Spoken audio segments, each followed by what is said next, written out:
Address of your emergency. Two little kids, and this guy brandished a gun. I don't know if it's a real gun, ma'am, but it scared me. Columbus police officer Peter Casuccio responded, but had no idea 11-year-old Jaquan Soul was holding a BB gun as he pulled up with his service revolver drawn. When Jaquan dropped the BB gun and it shattered on the sidewalk, Officer Casuccio gave him an earful. You can't do that, dude. In today's world, listen, that thing looks real, bro. I'm so sorry.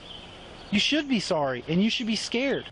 We stopped by the 5th District Station House to speak with Officer Casuccio. Why were you so insistent on making the point to him? Because we are seeing on a national level that there are kids with, BB guns or other toy guns that are very realistic looking. The officer can't discern in that split second, in that millisecond, whether that's a real firearm or not. In 2016, 13-year-old Tyree King was shot to death by a Columbus police officer as he held onto a BB gun. And 12-year-old Tamir Rice was shot dead by a Cleveland officer who mistook his pellet gun for the real thing. Casuccio works one of the toughest neighborhoods in Columbus. This thing could have turned very bad. Absolutely. We also spoke to Jaquan's mother, Talisa. Yeah, I want to let the officer know that I am very, very happy and blessed that he did not shoot my son for what he have done. Officer Casuccio told us he feels the same way. Dean Reynolds, Columbus. Lots of people weighing in online. This guy says, great job, officer. I blame the parents, especially nowadays. Huge percent of parents don't have a clue what their kids are doing. This person says it's disgusting that a grown man being praised for yelling at black boys for doing nothing wrong because he was scared and biased. I ask you two to stick around because we've had a lot of conversations about this kind of heavy stuff. What do you make of this? What do you make of the officer's reaction, the mother's reaction, what you saw and felt?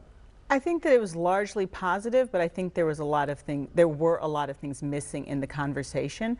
I felt that the emphasis on, sort of this could have gotten you shot, this is what's happening, leaves out also the fact that a lot of African American men and women are getting shot when they're holding a cell phone or nothing.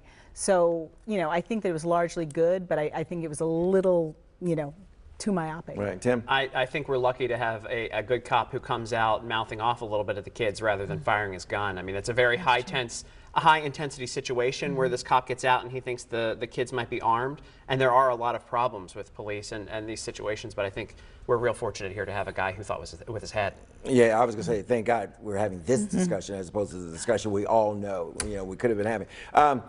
I want to see a discussion on who makes these guns, okay?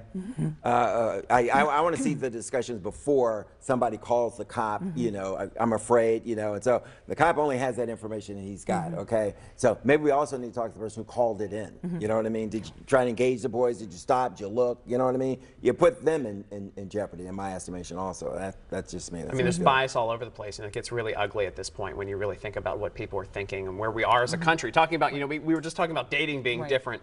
Like, think about how people are viewing persons of color and like how we automatically assume things, and we're in a really bad place. Yeah, we're on edge. I mean, black guy, being followed into his own apartment building, woman thinking that she's been tapped on the butt by a kid. It turns out it's his book bag. A lot of people are starting to feel under siege by all of this. It's a difficult time. We all need to just slow down a little bit.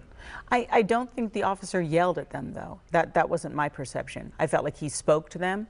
And everybody's going to have their own view, but I don't feel like he was yelling at them. Probably had his own stress. Yeah. Thank God. I didn't have to, you know what I mean? Yeah. Back in a minute.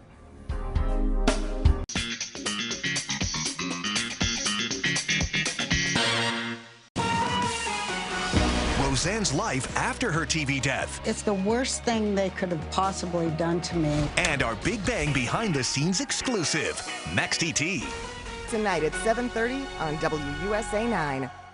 David Trone likes to say it comes down to three things. Compassion. For children placed in cages and people with addiction treated as criminals. Competence. From building a business from one store to hundreds and getting things done in every one of those communities. Civility. To work both sides of the aisle, what it takes to do things, something David has just a bit of experience at. Compassion, competence, civility. They may not define our times, but they define